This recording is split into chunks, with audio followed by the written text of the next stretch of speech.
Hello everyone and welcome to episode 2 of Let's Play Rad Raygun. We are back and we are in Afghanistan or something like that. Because that place totally exists, I'm telling you. Now in episode 1 I actually made a mistake. I said that there was a Met enemy that, or an enemy in it that resembled a Met, and then I said it was from Metroid. And that was me making an honest to God mistake. I meant Mega Man. And oops. Of course you guys already know that because I'm sure you've all played Mega Man before and you've seen Mets and are familiar with that enemy type. But yeah, I screwed up on that one. My actual first experience with Mega Man was different than most people's. I experienced him first through the Game Boy. I played Mega Man 4 on the Game Boy because when we were growing up we didn't really have the original Nintendo, at least not when it was on store shelves. We had it later on. In like 96 is I think when we got one, because a friend of ours got a Nintendo 64 either at or very near launch, and he had that and he had a Sega Genesis, and he decided he wanted to keep the Sega Genesis, and I think his parents were like, okay, you need to get rid of one of your other systems, but don't quote me on that because I might be wrong. All I know is he gave us his original Nintendo with some games for it. That didn't include Mega Man. Of course, I had run across Mega Man before that, because prior to that, our parents had taken us, both my brother and I, to Incredible Universe, back when that was a thing, and they were going to get us Game Boys, and we got, I think, one with Super Mario Land 2 and one with Tetris is what I remember getting. Of course, I could be wrong. There's an Extra Life. I could be wrong about that, but I'm not entirely sure. And one of the games that I spent my money on back then, this looks like it should be climbable, and it's not. So that confused me for a second there. One of the games I spent my money on back then was the Game Boy version of Mega Man 4, and I don't know if you've played the Game Boy version of Mega Man 4 before, but it's fairly different from the NES version. You start off with 4 Robot Masters instead of the usual 8 in it. That in and of itself is interesting enough. The 4 Robot Masters were, let's see if I can remember this, because it's been a long time since I played this game. They, Toad Man, Pharaoh Man, Bright Man, and Ring Man. And even back then, I sucked at this kind of game, so I was never able to get past those 4 Robot Masters. No matter how good I got at the game, I could never beat those 4 Robot Masters, and it wasn't from a lack of trying. I beat Toad Man, and I could do that with consistency. I couldn't... The other 3, I might have beaten them, a couple of them once or twice, but the one that I know I never beat was Ring Man. Ring Man always gave me trouble. But yeah, it was a different storyline. It didn't have Dr. Cossack from the NES version. So when I first played the NES version, I was like, wait a minute, there are 8 Robot Masters here? Who's this Dr. Cossack guy? Why is this lineup of robots completely different from what I'm used to? And it's because the Game Boy line of Mega Man games was very different from the NES line of Mega Man games. They had different games with different Robot Masters thrown in and different storylines and everything like that. And I had not played the NES version. And I didn't even get an SNES until years after that. I don't remember when I got an SNES. I've had one for a long ass time now, but I don't remember when I got an SNES.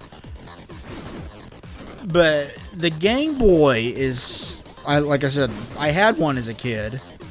I had one when you could go out to the store and get Game Boy games, and that was one of my most played games. And this reminds me a lot of that game. So this is like a big nostalgia trip for me, and I'm sure anybody else who played on the Game Boy and played the various games on it will probably get a big nostalgia trip from this as well. I really like that about it. It's really cool. I love the aesthetic. The design of this level really reminds me of Pharaoh Man. And thank God it doesn't seem to have the quicksand that Pharaoh Man had in his level, which That was always annoying because you had to jump constantly to make sure you didn't sink into the quicksand. That was fun. Or not. Die, tank. Much like Mega Man, at the end of each stage you have these robot type enemies that you have to fight that are similar in nature to the Robot Masters. They all have their own attack patterns and everything. But you can't fight them in any order. This is a much more linear game than Mega Man tended to be, which isn't necessarily a bad thing. This isn't just imitating Mega Man after all. The whole Game Boy aesthetic is here, and I enjoy it a lot. I mean, this is a short little game, so we're probably going to beat this, and we're going to beat this in 5 episodes is all that it took for me to beat this. But it's a short little game, and it's really cheap on Xbox Live. So I would recommend definitely picking this one up because there's a lot to like here. Especially if you're a fan of the Game Boy, and I most definitely am. I'm just sorry to the developers that it took me so long to get to this, because like I said in the last episode, I told them at SGC 2013 that I would do a Let's Play of this game. Okay, this increases the power of your cannon weapon. I was going to talk about the names that were mentioned at this beginning of this. Dr. Gunpei and Dr. Yokoi. One of them was the lab assistant. One of them was the doctor that actually built the robots. And if you recognize those names, it's because you're familiar with the Game Boy, basically. The man who created the Game Boy was named Gunpei Yokoi.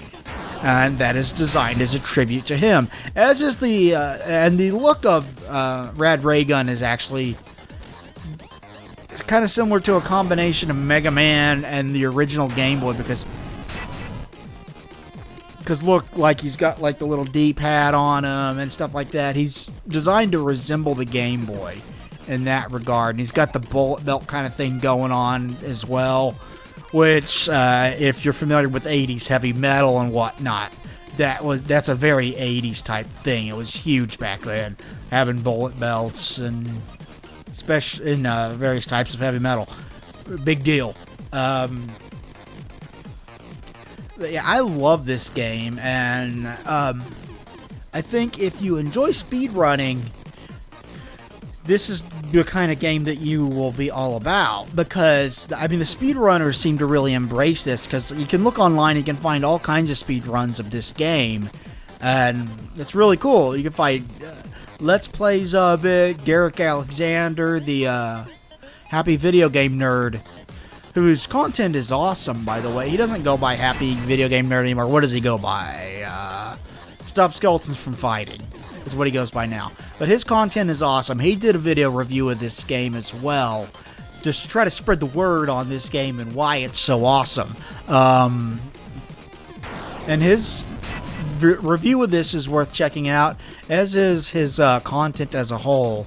He's a talented guy who's got a lot of interesting and entertaining videos. I quite like his work, and I've been watching him for years.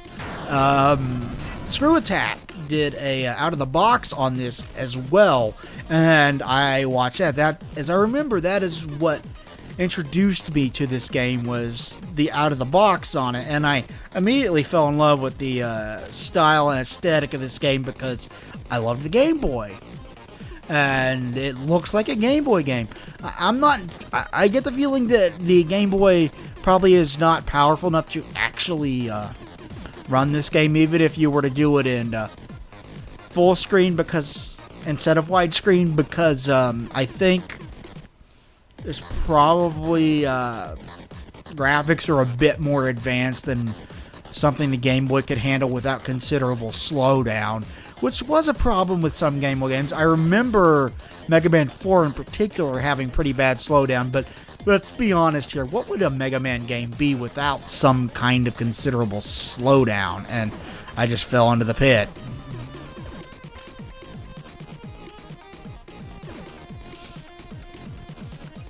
Get the double jump, get right back out of the pit. I like having a double jump. this game's a lot of fun, and the guys behind it are awesome. I met them at SGC, and I showed you guys. You could watch that in the link to that video is in the description of episode 1, and you can go watch that. And it's quite enjoyable. I think it's an enjoyable little interview anyway. It was all impromptu. I didn't have any questions prepared. I just had my video camera there and my friend Alex there, and we were shooting and talking to the developers. And that's really all there was to it. It was like a conversation. I called it an interview, but it's really just more just me standing around talking to them. And we do talk about the game extensively, though. So there's plenty of good information about the game and behind-the-scenes stuff and all that. And I intercut it with gameplay footage. The gameplay footage probably doesn't look as sharp as this because it was not recorded with an HD capture device. It was recorded with my old SD capture device, which I still have and will probably go back to using at some point in the future when I do more SD games.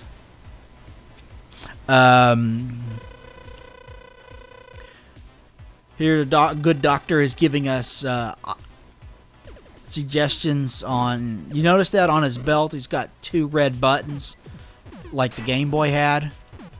Or I imagine they're supposed to be red at least. You can't tell that they're red, but that's what it is. I lost my train of thought. I forgot what I was saying.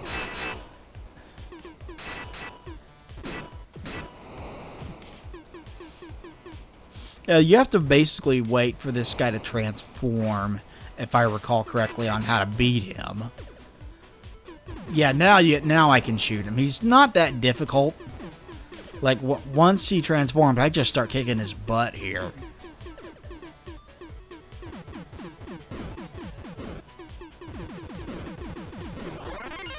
And there we go. He's done. And we will...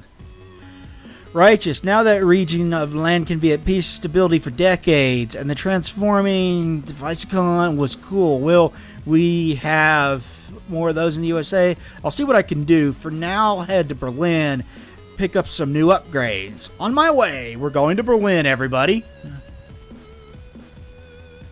This game's awesome. I'd highly recommend you guys check it out. It's on Xbox Live Arcade. And all of these are marked by landmarks, such as this one. And they'll show you bosses and whatnot waiting for you. Hey, there's some sort of wall, big wall in my way here. And yeah, you start off the Berlin level by dealing with the Berlin Wall. Well, I guess we'll just have to reunite East and West Germany.